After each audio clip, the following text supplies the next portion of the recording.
Hi ಎಲ್ಲರಿಗೂ ನಮಸ್ಕಾರ. ಎಲ್ಲರೂ ಹೇಗಿದ್ದೀರಾ? ಚೆನ್ನಾಗಿದ್ದೀರಾ ಅನ್ಕೊಂಡಿದ್ದೀನಿ. ಬನ್ನಿ ಇವತ್ತು ಪ್ರೇಮ ಕಾವ್ಯ ಧಾರಾವಾಹಿ ಸ್ಟೋರಿನ ನೋಡ್ಕೊಂಬರೋಣ. ಇನ್ನು ಯಾರು ನನ್ನ ಚಾನಲ್ನ ಸಬ್ಸ್ಕ್ರೈಬ್ ಮಾಡ್ತಿಲ್ಲ ನೋಡ್ತಿದ್ದೀರಾ, ಪ್ಲೀಸ್ ಸಬ್ಸ್ಕ್ರೈಬ್ ಮಾಡಿ, ಸಪೋರ್ಟ್ ಮಾಡಿ ಅಂತ ಕೇಳ್ಕೊತೀನಿ. ಸತ್ಯನಾರಾಯಣ ಅವರು ರಾಮ್ ಹತ್ರ ತುಂಬ ಬೇಡ್ಕೊತಿರ್ತಾರೆ. ಈಗ ನಿನ್ನ ನಿರ್ಧಾರ ನಾವು ಕಾಯ್ತಿದ್ದೀವಪ್ಪ, ನನ್ನ ಮಗಳ ಮೇಲೆ ಬಂದಿರುವಂಥ ಆರೋಪನ ದಯವಿಟ್ಟು ಹೋಗ್ಲಾಡಿಸು. ನೀನು ಏನೇ ಮಾತಾಡಿದ್ರು ಕೂಡ ಈಗ ನಾವು ಒಪ್ಕೋತೀವಿ. ದಯವಿಟ್ಟು ನನ್ನ ಮಗಳು ಪ್ರಾಣ ಮಾನನ ದಯವಿಟ್ಟು ನಾನು ಕಾಪಾಡು ಅಂತ ಹೇಳಿ ಕೈ ಮುಗ್ದು ಕೇಳ್ಕೊತಿರ್ತಾರೆ. ಇನ್ನೊಂದು ಕಡೆ ಶಾರದಾ ಅವರು ಕೂಡ ಸೆರ್ಗೊಡ್ಡಿ ಬೇಡ್ಕೊತಿರ್ತಾರೆ. ದಯವಿಟ್ಟು ನಾನು ಹತ್ರ ಸೆರ್ಗೊಡ್ಡಿ ಬೇಡ್ಕೊತಾ ಇದ್ದೀನಿ, ನನ್ನ ಮಗಳನ್ನ ಉಳಿಸ್ಕೊಡಪ್ಪ ನನಗೆ ಅಂತ ಹೇಳ್ತಾರೆ. ಯಾಕಮ್ಮ ಇಷ್ಟೊಂದು ಕಷ್ಟ ಕೊಡ್ತಿದ್ಯಾ ರಾಮ್ಗೆ, ನೀನು ಈ ಥರ ಎಲ್ಲ ಬೇಡ್ಕೊಂಡು ಇನ್ನೂ ಅವನಿಗೆ ಕಷ್ಟ ಕೊಡ್ತಿದ್ಯಲ್ಲ ಅಂತ ಅವ್ಳ ಮನಸ್ಸಲ್ಲಿ ಅನ್ಕೋತಿರ್ತಾಳೆ ರಾಮ.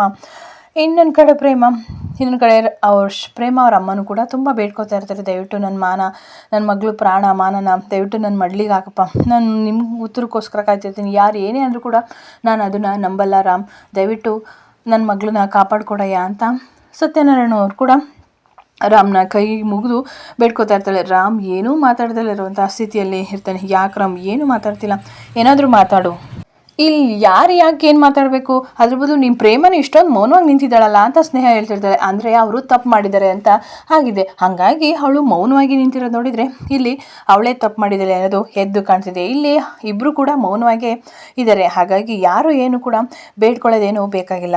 ಪ್ರೇಮ ಒಬ್ಬಳು ಬಾಯ್ಬಿಟ್ಟು ಮಾತಾಡಿದರೆ ಸಾಕು, ಅವಳು ಇರೋ ವಿಷಯನ ಹೇಳು ಪ್ರೇಮ, ಏನಾಯಿತು ಅಂತ ಶಾರದಾ ಅವರು ಕೇಳ್ತಿರ್ತಾರೆ. ಯಾಕೆ ಇಷ್ಟೊಂದು ಮೌನವಾಗಿ ಕಲ್ಲಂಗೆ ನಿಂತಿದ್ಯಾ, ಏನಾಯಿತು ಅಂತ ಹೇಳಮ್ಮ, ಸರಿ ನಾವು ತಪ್ಪು ಅನ್ನೋದಾದರೂ ಅಂತ ಅವ್ರ ತಂದೆ ತಾಯಿ ಇಬ್ಬರು ಕೂಡ ಪ್ರೇಮನ ಬೇಡ್ಕೊತಿರ್ತಾರೆ. ನೀನು ಈಗ ಮಾತಾಡಲಿಲ್ಲ ಅಂತ ಅಂದರೆ, ಸತ್ಯ ಒಪ್ಕೊಳ್ಳಿಲ್ಲ ಅಂತ ಅಂದರೆ, ಇಲ್ಲ ನಾನು ಸತ್ಯ ಎಲ್ಲ ಒಪ್ಕೊಂಡೇ ಬಿಡ್ತೀನಿ ಅಂತ ಹೇಳ್ತಾರೆ. ಆಗ ಧನರಾಜ್ ಸನ್ನೆಯಲ್ಲಿ ಮಾತಾಡ್ತಿರ್ತಾನೆ. ಈಗ ಸತ್ಯ ಹೇಳಿಲ್ಲ ಅಂತ ಅಂದರೆ ಈಗ ನೋಡು ಹಿಂಗೆ ಕೊಲೆ ಮಾಡ್ತೀನಿ ಅಂತ ಒಂದು ತೋರಿಸ್ತಾ ಇರ್ತಾನೆ. ಆಗ ಪ್ರೇಮ ಭಯ ಪಡ್ತಾಳೆ. ಇಲ್ಲ ನಾನೀಗ ಮಾತಾಡೋದೇ ಸರಿ, ನಾನು ಮಾತಾಡಲಿಲ್ಲ ಅಂತ ಅಂದರೆ ಎಲ್ಲರಿಗೂ ತುಂಬಾ ತೊಂದರೆ ಆಗುತ್ತೆ ಅಂತ ಹೇಳ್ತಾರೆ. ಪ್ರೇಮ ಮಾತಾಡು ಅಂತ ಎಲ್ಲರೂ ಕೂಡ ಕೇಳ್ತಾರೆ. ಇಲ್ಲ ನಾನು ಸತ್ಯ ಹೇಳ್ತೀನಿ, ಸತ್ಯ ಏನು ಅಂತ ನಾನು ಒಪ್ಕೋತೀನಿ ಅಂತ ಹೇಳ್ತಾರೆ. ಆಗೆಲ್ರಿಗೂ ಒಂದು ಕ್ಷಣ ಶಾಕ್ ಆಗುತ್ತೆ. ಆಗ ಜೋರಾಗಿ ಪ್ರೇಮ ಅಂತ ರಾಮ್ ಕೂಗ್ತಾರೆ. ಆಗೆಲ್ಲರೂ ಸಾರಿ ನಾನು ಸ್ವಲ್ಪ ಭಯದಿಂದ ಕೂಗಿದೆ ಅಷ್ಟೇ. ಪ್ರೇಮ ಏನು ಮಾಡ್ತಿದ್ಯಾ, ನಾನು ಪ್ರೇಮ ಜೊತೆ ಒಂದು 5 ನಿಮಿಷ ಪರ್ಸನಲಾಗಿ ಮಾತಾಡಬೇಕು, ನನಗೆ ಟೈಮ್ ಬೇಕು ಅಂತ ಕೇಳ್ತಾರೆ. ಏನಪ್ಪ ಅಂತ ಪರ್ಸನಲ್, ನಂದು ಅವಳದು ಏನೋ ಪರ್ಸನಲ್ ಇದೆ, ಸೊ ಹಾಗಾಗಿ ನಾನು ಪ್ರೇಮ ಜೊತೆ ಸ್ವಲ್ಪ ಮಾತಾಡಲೇಬೇಕು ಅಂತ ಹೇಳ್ತಾರೆ. ಸರಿ ಆಯಿತು ಅಂತ ಪ್ರೇಮನ ಹೋಗಮ್ಮ ಇಬ್ಬರು ಮಾತಾಡ್ಕೊಳ್ಳಿ ಅಂತ ಹೇಳ್ತಾರೆ. ಆಗ ಇನ್ನೊಂದು ಕಡೆ ಸ್ವಲ್ಪ ಶಾಕು.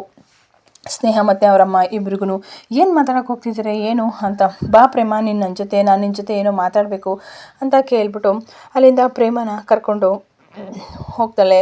ಹಾಗೆ ಎಲ್ರಿಗೂ ಕೂಡ ಪಂಚಾಯತಿಲಿರೋರು ಎಲ್ರಿಗೂ ಕೂಡ ತುಂಬಾ ಸ್ವಲ್ಪ ಶಾಕು. ಏನು ಮಾತಾಡೋಕೆ ಹೋಗಿರ್ಬೋದು, ಏನು ನಡೀತಿದೆ ಇಲ್ಲಿ ಅಂತ ಹಾಗೆ ಯೋಚನೆ ಮಾಡ್ಕೊಂಡು ಎಲ್ಲರೂ ಕೂಡ ನಿಂತಿರ್ತಾರೆ. ಆಗ ಪ್ರೇಮನ ಒಂದು ದೇವಸ್ಥಾನ ಹತ್ರ ಕರ್ಕೊಂಡು ಬರ್ತಾನೆ ರಾಮ್. ಏನು ಮಾಡೋಕೆ ಹೊಟ್ಟಿದ್ಯಾ ಪ್ರೇಮ ನೀನು ಅಂತ ಕೇಳ್ತೀವಿ. ಏನು ಮಾಡೋಕೆ ಕೊಟ್ಟಿದ್ದೀಯ ಅಂದರೆ ಸತ್ಯ ಹೇಳೋಕ್ಕೆ ಹೊರಟಿದ್ದೀನಿ ರಾಮ್. ಯಾಕೆ ಅಂತ ಕೇಳ್ತಾರೆ. ನೀನು ಸತ್ಯ ಹೇಳ್ಬಿಟ್ರೆ ಏನೆಲ್ಲ ಸರಿ ಹೋಗ್ಬಿಡುತ್ತಾ ಅಂತ ಹೇಳ್ತಾರೆ. ಹ್ಞೂ ರಾಮ್, ನಾನು ಸತ್ಯ ಹೇಳಿದ್ರೆ ನಿನ್ನ ಮೇಲಿರುವಂತಹ ಕಳಂಕ ಎಲ್ಲ ಹೊರಟಾಗುತ್ತೆ, ನಿನಗೂ ಅದೇ ಬೇಕಾಗಿರೋದಲ್ವಾ ಅಂತ ಕೇಳ್ತಾರೆ. ನೋ, ನನಗದು ಬೇಕಾಗಿಲ್ಲ ಆಯಿತಾ. ಯಾಕೆ ರಾಮ್ ಹೇಗೆ ಹೇಳ್ತಿದ್ಯಾ, ನಾನು ಎಲ್ಲ ಸತ್ಯನೂ ಒಪ್ಕೋತೀನಿ, ನಾನು ಮಾಡಿರುವಂಥ ಮೋಸ ಎಲ್ಲನೂ ಒಪ್ಕೋತೀನಿ. ನಾನು ನಿನ್ನ ಮೋಸದಿಂದ ಮದುವೆ ಆಗಿದ್ದೀನಿ, ನೀನು ದಿನೇ ಕಷ್ಟಪಡೋದು ಬೇಡ, ನೀನು ಎಷ್ಟು ಒಳ್ಳೆಯನು ಅನ್ನೋದು ಊರಿನ ಜನಕ್ಕೆಲ್ಲ ಗೊತ್ತಾಗಬೇಕು, ನೀನು ಒಳ್ಳೆ ಡಾಕ್ಟ್ರು ಅನ್ನೋದು ಕೂಡ ಎಲ್ಲರಿಗೂ ಗೊತ್ತಾಗುತ್ತೆ ರಾಮ್, ಸ್ವಲ್ಪ ಅರ್ಥ ಮಾಡ್ಕೊ ಪ್ರೇಮ, ನಾನು ಹಿಂಗೆ ಹೇಳ್ತಾ ಇದ್ದೀನಿ ತಾನೆ, ನೀನೀಗ ಸತ್ಯ ಹೇಳ್ಬಿಟ್ರೆ ಎಲ್ಲ ಸರಿ ಹೋಗ್ಬಿಡು. ಹ್ಞೂ ರಾಮ್, ನಾನು ಸತ್ಯ ಹೇಳಿದ್ರೆ ನೀನು ನೆಮ್ಮದಿಯಾಗಿರ್ಬೋದು, ನಿನ್ನ ಮೇಲಿರುವಂತಹ ಕಳಂಕ ಎಲ್ಲ ಒಟ್ಟಾಗುತ್ತೆ, ಆಗ ಖುಷಿಯಾಗಿರು. ನನ್ನಿಂದ ನೀನು ಮತ್ತಷ್ಟು ಕಳಂಕನ ಓದ್ಕೊಂಡು ಅನುಭವಿಸೋದು ಬೇಡ ರಾಮ್ ಅಂತ ಹೇಳ್ತಾರೆ. ಏನು ದೊಡ್ಡ ದಾನಶೂರ ಕರ್ಣಿ ಆಗಬೇಕು ಅಂತ ಅಂದ್ಕೊಂಡ್ಬಿಟ್ಟಿದ್ಯಾ, ಏನು ಸತ್ಯವತಿ ಹೇಳಬೇಕು ಅಂತ ಅಂದ್ಕೊಂಡಿದ್ಯಾ, ಇಲ್ಲ ನಾನು ಹೇಳ್ತೀನಿ ಹೋಯ್ತೀನಿ ಅಂತ ಹೇಳ್ಬಿಟ್ಟು ಪ್ರೇಮ ಹೋಗ್ತಿರ್ತಾರೆ. ಪ್ರೇಮ ನಿಂತ್ಕೋ, ನೀನು ಯಾವುದೇ ಕಾರಣಕ್ಕೂ ಸತ್ಯನ ಒಪ್ಕೋಬಾರ್ದು ಅಂತ ಹೇಳ್ತಾರೆ. ರಾಮ್ ಏನು ಹೇಳ್ತಿದ್ಯಾ ನೀನು, ಹೌದು ಪ್ರೇಮ, ನೀನು ಯಾವುದೇ ಕಾರಣಕ್ಕೂ ನೀನು ಸೋಲ್ಬಾರ್ದು, ನೀನು ಸತ್ಯನ ಒಪ್ಕೋಬಾರ್ದು ಅಂತ ಹೇಳ್ತಾರೆ. ಆಗ ಒಂದು ಕ್ಷಣ ಪ್ರೇಮಗೆ ಫುಲ್ಲು ಶಾಕ್ ಆಗುತ್ತೆ. ರಾಮ್ ಏನಿದು ನೀನಾ ಹೇಳ್ತಾ ಇರೋದು ಅಂತ ಹೇಳ್ತಾರೆ. ಹೌದು ನಾನೇ ಹೇಳ್ತಿದ್ದೀನಿ, ನೀನು ಯಾವುದೇ ಕಾರಣಕ್ಕೂ ಸತ್ಯನ ನೀನಲ್ಲಿ ಎಲ್ಲರ ಮುಂದೆ ಹೇಳக்கூಡ್ದು, ಹೇಳ್ಬಾರ್ದು ಅಂತ ಹೇಳ್ತಾರೆ. ರಾಮ್ ಏನು ಮಾಡೋಕೆ ಹೊಟ್ಟಿದ್ಯಾ ನೀನು, ನಿನಗೆ ಇರೋದು ಇದೊಂದು ಕಡೆ ಅವಕಾಶ, ನಿನ್ನನ್ನು ನೀನು ಸಾಬೀತುಪಡಿಸ್ಕೊಳ್ಳೋಕ್ಕೆ ಸ್ವಲ್ಪ ಅರ್ಥ ಮಾಡ್ಕೊ, ನಿನ್ನ ಮೇಲಿರೋಂಥ ಕಳಂಕ ಹೋಗೋದಕ್ಕೆ ಇದು ಕೊನೆ ಚಾನ್ಸು ರಾಮ್, ಕೊನೆ ಚಾನ್ಸ್ ಇರೋದ್ರೂ ಪರವಾಗಿಲ್ಲ, ನನಗೆ ಬೇಡ, ನೀನು ಸತ್ಯ ಹೇಳೋದು ನನಗೆ ಬೇಡ ಅಂತ ಹೇಳ್ತೀನಿ. ಯಾಕೆ ಹೀಗೆ ಹೇಳ್ತಿದ್ಯಾ, ನನ್ನ ಮೇಲೆ ಕಳಂಕ ಹಾಗೆ ಇರಲಿ, ನಾವು ಆಗ ಹೇಗೆ ಮದುವೆ ಆಗಿರ್ಬೋದು, ಈ ಕಳಂಕ ಏನು ಶಾಶ್ವತವಾಗಿರೋಲ್ಲ, ಏನು ಸ್ವಲ್ಪ ದಿವಸ ಇರುತ್ತೆ ಹೊರಟಾಗುತ್ತೆ, ಈಗ ಹೇಗಿದ್ರು ನಾವು ಮದುವೆ ಆಗಿದ್ದೀವಿ ತಾನೆ, ನೀನು ಹೇಳೋದ್ರಿಂದ ತುಂಬ ಅನಾಹುತಗಳಾಗುತ್ತೆ, ನೀನು ಅದು ಯೋಚನೆ ಮಾಡಿದ್ಯಾ ಸ್ವಲ್ಪ ಅಂತ ಹೇಳ್ತಾರೆ. ರಾಮ್ ಅದು ಹಾಗಲ್ಲ ಕಣೋ, ಸ್ವಲ್ಪ ನೀನು ಹೇಳೋದನ್ನ ಅರ್ಥ ಮಾಡ್ಕೊ. ನೀನೇನು ದೊಡ್ಡ ತ್ಯಾಗಮಯಿ ಆಗಬೇಕಾಗಿಲ್ಲ ಇಲ್ಲಿ ಹೇಳಿ ಅಂತ ಹೇಳ್ತಾರೆ. ರಾಮ್ ಯಾಕೆ ಮಾತಾಡ್ತಿದ್ಯಾ ಅಂತ ಹೇಳ್ತಾರೆ. ಸ್ವಲ್ಪ ಅರ್ಥ ಮಾಡ್ಕೊ, ನೀನು ಸತ್ಯ ಹೇಳೋದ್ರಿಂದ ತುಂಬ ಜನರಿಗೆ ನೋವಾಗುತ್ತೆ ಆಯಿತಾ, ಅವರೆಲ್ಲರೂ ಕೂಡ ಅವ್ರ ಜೀವನ ಕಳ್ಕೊಬೇಕಾಗುತ್ತೆ ಅಂತ ಹೇಳ್ತಾರೆ. ರಾಮ್ ಏನು ಹೇಳ್ತಿದ್ಯಾ, ಏನಿದು ಈಗೆಲ್ಲ ಮಾತಾಡ್ತಿದ್ಯಾ? ಹೌದು, ನಿನ್ನ ಮೇಲೆ ತುಂಬಾ ನಂಬಿಕೆ ಇಟ್ಟಿದ್ದಾರೆ. ನೀನು ಆ ನಂಬಿಕೆನ ಹೊಡೆದ್ರೆ ಏನು ನಿಂಗೆ ಸಿಗುತ್ತೆ ಹೇಳು? ಬರೀ ನೋವೇ ಸಿಗುತ್ತೆ. ಪರವಾಗಿಲ್ಲ ರಾಮ್, ನಾನು ನೋವು ಅನುಭವಿಸಿದ್ರು ಪರವಾಗಿಲ್ಲ, ನನಗೆ ಯಾರು ಇಲ್ಲಿ ಕಾಣಿಸಲ್ಲ, ನನಗೆ ನೀನು ಮಾತ್ರ ಮುಖ್ಯ ಅಂತ ಹೇಳ್ತಾರೆ. ಹುಚ್ಚಿ ಥರ ಮಾತಾಡಬೇಡ, ನೀನು ದೊಡ್ಡ ಲೂಸು ಕಣೆ, ಹೇಳ್ತಾ ಇದ್ದೀನಿ ತಾನೆ ನೀನು. ನಿನ್ನ ಸುತ್ತಮುತ್ತ ಇರೋರನ್ನ ನೋಡು, ನಿಮ್ಮ ತಂದೆ ತಾಯಿನ ನೋಡು, ನಿಮ್ಮ ಅತ್ತೆದಿರನ್ನ ನೋಡು, ಅವರು ಅವಮಾನನ ಎದುರಿಸ್ಬೇಕಾಗುತ್ತೆ. ಏನು ಹೇಳ್ತಿದ್ಯಾ ರಾಮ್, ಯಾಕೆ ಹೀಗೆಲ್ಲ ಮಾತಾಡ್ತಿದ್ಯಾ? ಸ್ವಲ್ಪ ಅರ್ಥ ಮಾಡ್ಕೊ ಪ್ರೇಮ, ನಾನು ಹೇಳೋದನ್ನ ಆಯಿತಾ. ನೀನು ಹೋಗಿ ಸತ್ಯ ಹೇಳಿದ್ರೆ ಎಲ್ಲ ಮನ್ಸುಗಳು ಒಡೆದಾಗುತ್ತೆ. ಎಲ್ಲರೂ ಕೂಡ ನಿನ್ನನ್ನೇ ಆರೋಪ ಮಾಡ್ತಾರೆ, ನಿನ್ನ ಬೆಳ್ಕಡೆ ಹಿಡಿದು ಮಾತಾಡ್ತಾರೆ. ಮನೇಲಿ ನಿಮ್ಮ ತಂದೆಯವರು ಬಂದಿದ್ದರು, ನಿಮ್ಮ ದೊಡ್ಡಮ್ಮ ಅಮ್ಮ ಎಲ್ಲರೂ ಕೂಡ ಮಾತಾಡ್ತಿದ್ರು ಗೊತ್ತಾ. ನಾನು ಕೇಳಿಸ್ಕೊಂಡೆ. ನಮ್ಮ ಪ್ರೇಮ ಮೇಲೆ ಏನೋ ದೂರ ಬಂದಿದೆ, ಅದನ್ನು ಹೇಗೆ ಸಹಿಸ್ಕೊಳ್ಳೋದು ಅಂತ ನನಗೆ ಗೊತ್ತಾಗ್ತಿಲ್ಲ. ಸ್ನೇಹ ಇಲ್ಲಿ ಸಲ್ಲಿದ್ದೆಲ್ಲ ಹೇಳ್ತಾ ಇದ್ದಾಳೆ ಅಣ್ಣ ಅಂತ ಹೇಳ್ತಾರೆ. ಆಗ ಮಹೇಶ್ವರಿ, ಅವು ಯಾಕೆ ಸುಳ್ಳು ಹೇಳ್ತಾಳೆ ಸ್ನೇಹ, ಇರೋದನ್ನೇ ಹೇಳ್ತಿರೋದು, ಯಾವುದೇ ಒಂದು ಬೆಂಕಿ ಇಲ್ದಲೇ ಕಿಡಿ ಆಡಲ್ಲ ಆಯಿತಾ, ಅದಕ್ಕೋಸ್ಕರ ಅಂತ ಹೇಳ್ತಾರೆ. ನೀಈಗ ಮಾತಾಡಬೇಡ ಮಹೇಶ್ವರಿ, ನಂಗೆ ತುಂಬ ಕಷ್ಟ ಆಗುತ್ತಮ್ಮ, ಸ್ವಲ್ಪ ಮಾತನ್ನ ಅದ್ಮಿತಿಲಿ ಮಾತಾಡಮ್ಮ ಮಹೇಶ್ವರಿ. ನನ್ನ ಮಗಳು ಯಾವುದೇ ಕಾರಣಕ್ಕೂ ತಪ್ಪು ಮಾಡಿರಲಿ ಬಿಡಿ ಅಣ್ಣ, ಆದರೆ ಹುಡುಗರು ಅವಾಗೇನೋ ಮಾಡಿರ್ತಾರೆ, ಪ್ರೀತಿ ಪ್ರೇಮ ಅಂತ ಎಲ್ಲ, ಆಗ ನಾವು ಮದುವೆ ಮಾಡಿಸಿದ್ದೀವಿ, ಈಗೆಲ್ಲ ಸ್ವಲ್ಪ ಸರಿಯಾಗುತ್ತೆ, ನಾವು ಅದನ್ನು ಸೂಕ್ಷ್ಮವಾಗಿ, ಅವಳು ಖಂಡಿತ ತಪ್ಪು ಮಾಡಿಲ್ಲ ಕಲ್ಯಾಣಿ ಅಂತ ಹೇಳ್ತಾರೆ. ಅವಳು ಏನಾದ್ರು ತಪ್ಪು ಮಾಡಿದೆ ಸಾಬೀತಾದರೆ ನಾನಂತೂ ಖಂಡಿತ ಬದುಕಿರಲ್ಲ ಅಂತ ಹೇಳ್ತಾರೆ. ದೊಡ್ಡಮ್ಮನೂ ಕೂಡ ಅದೇ ರೀತಿ ಹೇಳ್ತಿದ್ರು. ಹೌದು, ನಮ್ಮ ಪ್ರೇಮ ಏನಾದರೂ ತಪ್ಪು ಅಂತ ಸಾಬೀತಾದರೆ ನಾನಂತೂ ಖಂಡಿತ ಬದುಕಿರಲ್ಲ, ನಾನು ಆ ಕ್ಷಣನೇ ಕೂಡ ಪ್ರಾಣ ಬಿಟ್ಬಿಡ್ತೀನಿ, ನನ್ನ ಮಗುಂಗೆ ನಾನು ಮೋಸ ಮಾಡ್ದಂಗೆ ಆಯ್ತಲ್ಲ ಅಂತ ನಾನು ಪ್ರತಿದಿನ ಕೊರಬೇಕಾಗುತ್ತೆ ಅಂತ ಹೇಳ್ತಾರೆ ಮಹೇಶ್ವರಿ. ನಿನ್ನ ಮಗುಗೆ ಮೋಸ ಆದರೂ ಪರವಾಗಿಲ್ಲ, ಆ ಪ್ರೇಮ ಮೇಲೆ ನಿಮ್ಗೆ ತುಂಬ ನಂಬಿಕೆ ಇದೆಯಾ?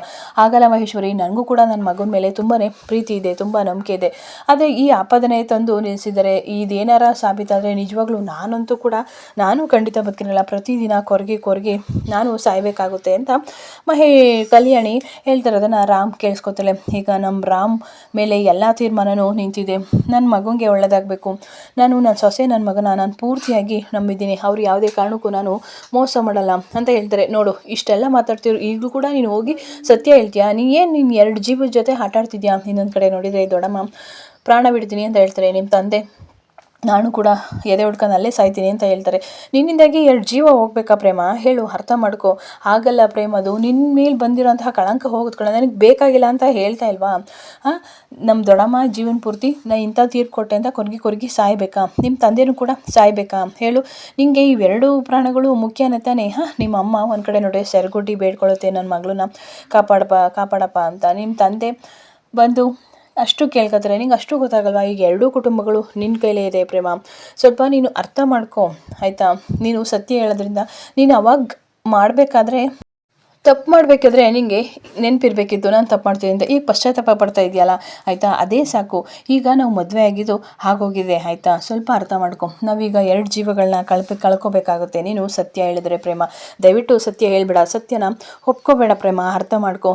ನಾನು ಇಷ್ಟು ಸಲ ನಿನ್ನ ಹತ್ರ ರಿಕ್ವೆಸ್ಟ್ ಕೇಳ್ಕೊತಿದ್ದೀನಿ, ಆಗೋಯ್ತು ಆಯಿತಾ, ಸ್ವಲ್ಪ ಅರ್ಥ ಮಾಡ್ಕೊ ಅಂತ ಹೇಳ್ತಾರೆ. ಆಗ ಪ್ರೇಮ ಆ ಧನರಾಜು ಎದುರಿಸಿದ್ದನ್ನ ನೆನೆಸ್ಕೊತಾ ಇರ್ತಾಳೆ. ನಿನ್ನಂತೂ ಸುಮ್ಮನೆ ಬಿಡಲ್ಲ, ನಮ್ಮ ಕಡೆಯವರು ಅಲ್ಲೇ ಇರ್ತಾರೆ, ನೀನು ಸತ್ಯ ಹೇಳಿದ್ರೆ ಸರಿ ಹೋಯ್ತು, ಇಲ್ಲ ಅಂತಂದರೆ ಯಾವುದೇ ಕಾರಣಕ್ಕೂ ನಾನು ರಾಮ್ನ ಜೀವಂತವಾಗಿ ಉಳಿಸಲ್ಲ ಅಂತ ಎದುರಿಸಿರ್ತಾನೆ. ಅದನ್ನು ನೆನೆಸ್ಕೊತಾ ಇರ್ತಾಳೆ ಪ್ರೇಮ. ಇಲ್ಲ ರಾಮ್, ನಾನು ನಿಜ ಹೇಳಲೇಬೇಕು, ಇಲ್ಲ ಅಂತಂದರೆ ದೊಡ್ಡ ಅನಾಹುತ ಆಗೋಗುತ್ತೆ ರಾಮ್, ಇಲ್ಲ ರಾಮ್, ನಾನು ಒಪ್ಕೋತೀನಿ ಅಂತ ಹೇಳ್ತಾರೆ. ಪ್ರೇಮ, ಎಷ್ಟು ಸಲ ಹೇಳೋದು ನಿನಗೆ, ಅರ್ಥೈಸೋದು ಎಲ್ಲ ಕಡೆಯಿಂದ ಅರ್ಥೈಸಿದ್ದೀನಿ, ಇಲ್ಲ ರಾಮ್, ಇಲ್ಲಾಂದರೆ ನಿನ್ನ ಜೀವಕ್ಕೆ ದೊಡ್ಡ ಆಪತ್ತಿದೆ ಅಂತ ಹೇಳ್ತಾ ಇದ್ದಾರೆ. ಪ್ರೇಮ, ನಾನು ಹೇಳೋದಷ್ಟು ಹೇಳಿದ್ದೀನಿ, ವಿಧಿ ಏನು ಬರೆದಿರುತ್ತೆ ಅದೇ ಹಾಗೇ ಆಗುತ್ತೆ, ಅದೇ ನಡೆಯುತ್ತೆ. ನೀನೇನಾದರೂ ಸತ್ಯನ ಹೇಳಿದರೆ ನನ್ನ ಮೇಲೆ ಆಣೆ, ನೀನು ನಿನ್ನ ಗಂಡನ ಕಳ್ಕೊಬೇಕಾಗುತ್ತೆ, ನಿಮ್ಮಮ್ಮ ನಿನ್ನ ಗಂಡನ ಕಳ್ಕೊಬೇಕಾಗುತ್ತೆ, ಜೀವನ ಪರ್ಯಂತ ನನ್ನ ಗಂಡನ ತಿನ್ಕೋದಳು ಅನ್ನೋ ಆರೋಪ ನಿನ್ನ ಮೇಲೆ ಬರುತ್ತೆ.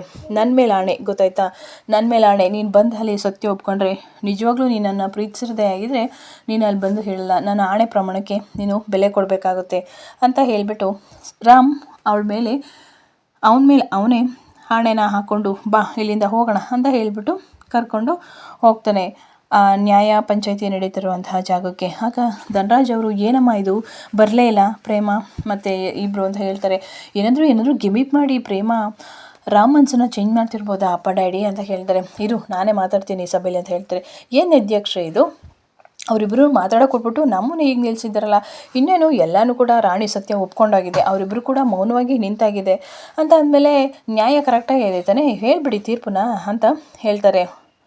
ಇನ್ನೇನಿದೆ ತೀರ್ಪು ಹೇಳೋದಕ್ಕೆ ಅಂತ ಹೇಳ್ತಾರೆ. ಇನ್ನೊಂದು ಕಡೆ ಆಗ ಮಹಾದೇವ ಸುಮ್ಮನೆ ನಿಂತ್ಕೊಳ್ಳಯ್ಯ, ಇಲ್ಲಿ ಎರಡೂ ಕಡೆ ಕುಟುಂಬಗಳು ವಾದ ವಿವಾದಗಳು ನಡೆದ ಮೇಲೇ ಕೊಡೋಕ್ಕೆ ಸಾಧ್ಯ, ಇಲ್ಲಿ ಪ್ರೇಮ ಮತ್ತು ರಾಮ್ ಇಬ್ಬರು ಕೂಡ ಬರಲೇಬೇಕು ಅಂತ ಹೇಳ್ತಾರೆ. ಏನು ಗೂಂಡಾಗಿರಿ ಮಾಡ್ತಿದ್ದೀರಾ ಅಂತ ಹೇಳ್ತಾರೆ ಸ್ನೇಹ. ಆಗ ಕಲ್ಯಾಣಿ, ನನ್ನ ಮಗ ಗೂಂಡಾಗಿರಿ ಮಾಡ್ತಾಯಿಲ್ಲ ಆಯಿತಾ, ಅವನು ನಿಮ್ಮ ಒಂದು ಪ್ರತಿಕ್ರಿಯೆ ನೀಡ್ತಿದ್ದಾನೆ ನಿಮ್ಮ ಮಾತಿಗೆ ಅಂತ ಹೇಳ್ತಾರೆ. ಹಲೋ, ನಾನಿನ್ನು ಗೂಂಡಾಗಿರಿ ಶುರು ಮಾಡಿಲ್ಲ ಕಣಯ್ಯ, ಮುಚ್ಕೊಂಡು ನಿನ್ನ ಉತ್ಸಾಹನ ಸುಮ್ಮನೆ ನಿಂತ್ಕೊ ಅಂತ ಮಹಾದೇವ ಆಕೆ ಬೈತಾರೆ. ಬರಲಿ, ಅದೇನು ನಡೀತೋ ನಡೀಲಿ, ಅದೇನು ತೀರ್ಪು ಕೊಡುತ್ತೋ ಕೊಡಿ ಅಂತ ಹೇಳ್ತಾರೆ. ಇದು ಇವತ್ತಿನ ಕತೆ. ನಿಮ್ಮೆಲ್ಲರಿಗೂ ಇಷ್ಟ ಇದೆ ನನ್ನ ಚಾನಲ್ನ ಸಬ್ಸ್ಕ್ರೈಬ್ ಮಾಡಿ, ಲೈಕ್ ಮಾಡಿ.